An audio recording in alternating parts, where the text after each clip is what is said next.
അസ്ഥികൂടം കണക്കെ പുറത്തേക്ക് തള്ളി നിൽക്കുന്ന നട്ടെല്ലും വാരിയെല്ലുകളും, ഒട്ടിയ വയറുകൾ, ഉള്ളിലേക്ക് കുഴിഞ്ഞ കണ്ണുകൾ, പതിറ്റാണ്ടുകൾക്ക് മുൻപൊക്കെ കൊടിയ പട്ടിണിയിലുള്ള ആഫ്രിക്കൻ രാജ്യങ്ങളിൽ നിന്ന് ദിവസവും വരാറുണ്ടായിരുന്ന സ്ഥിരം കാഴ്ചയാണത്.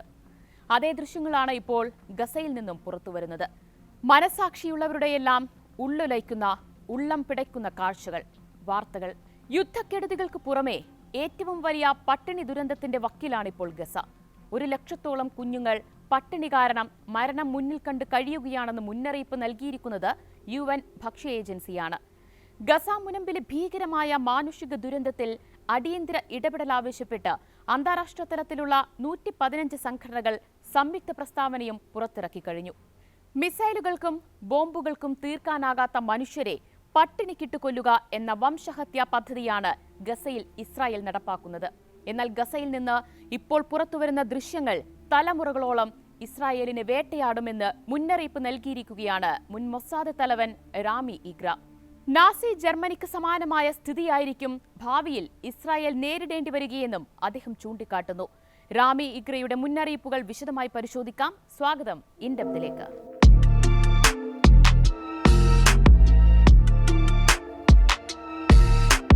ഇസ്രായേൽ ചാര സംഘടനയായ മൊസാദിന്റെ മുൻ ഡെപ്യൂട്ടി തലവനാണ് റാമി ഇഗ്ര.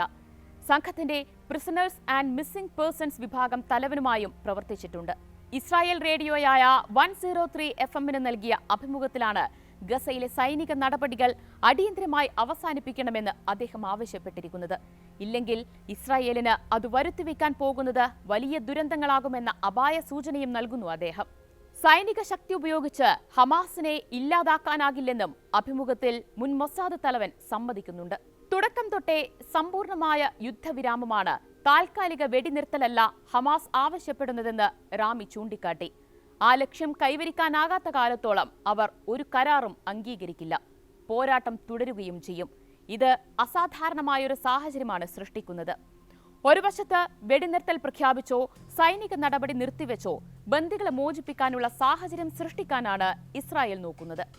എന്നാൽ താൽക്കാലിക വെടിനിർത്തലിന് പിന്നാലെ വീണ്ടും സൈനിക നടപടികളിലേക്ക് കടക്കുമെന്ന് ബെന്യാമിൻ നെതന്യാഹു നിരന്തരം ആവർത്തിക്കുകയും ചെയ്യുന്നു.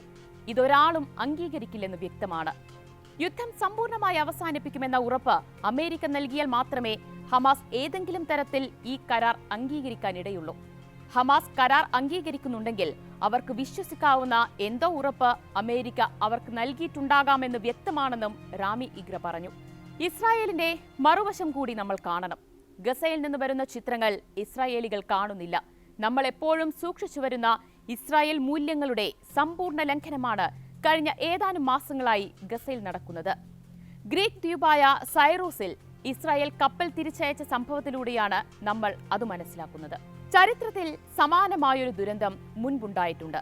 ജർമ്മനിയിൽ നിന്ന് 100 കണക്കിന് ജൂത അഭയാർത്ഥികളുമായി പുറപ്പെട്ട സെന്റ് ലൂയിസ് കപ്പലിനെ ഒരു സ്ഥലത്തും നങ്കൂരമിടാൻ അനുവദിക്കാത്ത ഒരു സംഭവം മുൻപുണ്ടായിരുന്നു.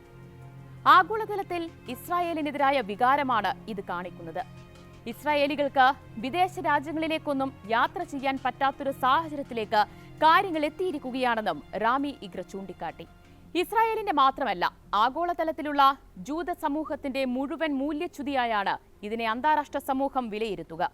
ഗസയിൽ നിന്ന് പുറത്തുവരുന്ന ചിത്രങ്ങൾ ഒന്നു മാത്രം മതി ലോകത്തിന് ഇസ്രായേലികളെയും ജൂതന്മാരെയും വെറുക്കാൻ. ഈ ദൃശ്യങ്ങൾ വലിയൊരു അപായ സൂചനയാണ് നമുക്ക് തരുന്നത്. കുട്ടികളെ കൊന്നൊടുക്കുന്നവരും മനുഷ്യരെ പീഡിപ്പിക്കുകയും വേട്ടയാടുന്നവരുമായി ഇസ്രായേലിനെ ചിത്രീകരിക്കാൻ ഈ ദൃശ്യങ്ങൾ മതി. ആ ചിത്രീകരണങ്ങൾ ശരിയാണോ തെറ്റാണോ എന്നത് വേറെ കാര്യം. എത്രമാത്രം വളച്ചൊടിക്കലുണ്ടെന്നതും വിഷയമല്ല. ആഗോളതലത്തിൽ ഇസ്രായേലിന് ഇപ്പോഴുള്ള പ്രതിച്ഛായയാണിത്.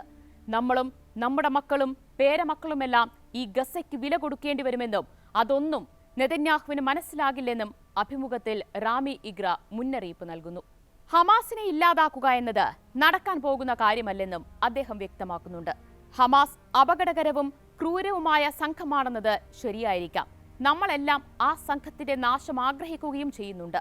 അവസാന ഹമാസുകാരനെയും ഇല്ലായ്മ ചെയ്യാനാണ് നമ്മൾ കാത്തിരിക്കുന്നത്. എന്നാൽ ഇതൊന്നും നടപ്പുള്ള കാര്യമല്ല. പകരം 2 മാർഗങ്ങളെ നമുക്ക് മുന്നിലുള്ളൂ.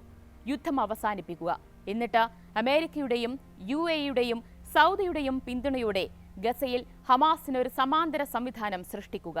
അതുവഴി ഹമാസിന് പിന്നിലെ ആശയധാരയെ ഇല്ലായ്മ ചെയ്യുക. അതിന് തയ്യാറാകുന്നില്ല എങ്കിൽ ഈ യുദ്ധം ഇങ്ങനെ അനന്തമായി നീട്ടിക്കൊണ്ടുപോകുന്നതുകൊണ്ട് ഒരു ഗുണവുമില്ലെന്നും വ്യക്തമാക്കുന്നുണ്ട് റാമി ഇഗ്ര.